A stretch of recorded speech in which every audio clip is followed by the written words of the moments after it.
ઈરાનના સર્વોચ્ચ નેતા અયતુલ્લા અલી ખામનીનું અમેરિકાના ઇઝરાયેલી એર સ્ટ્રાઇકમાં મોત થયા બાદ સમગ્ર મધ્ય પૂર્વ હવે ધ્રુજી ઉઠ્યો છે। તેહરાનથી લઈને ઈરાનના મોટા શહેરો સુધી હજારો લોકો રસ્તા પર ઉતરી ગયા છે। હાથમાં ખામનીના ફોટા અને મોઢે એક જ નારો, લોહીનો બદલો લોહીથી।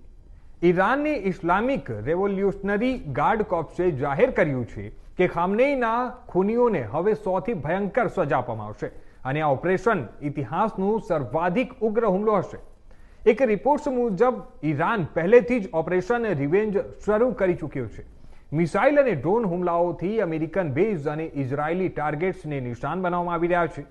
આ પ્રતિકાર હુમલાઓથી ગલ્ફ દેશો, દુબઈ અને પાકિસ્તાની શહેરો સુધી દહેશત ફેલાઈ છે।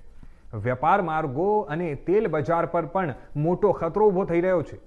હવે વિશ્વનો સૌથી મોટો પ્રશ્ન એ છે કે ઈરાનનો આ બદલો ત્રીજું વિશ્વ યુદ્ધ ભડકાવશે કે અંતિમ ક્ષણે કૂટનીતિ મધ્ય પૂર્વને વધુ વિનાશથી બચાવી લેશે।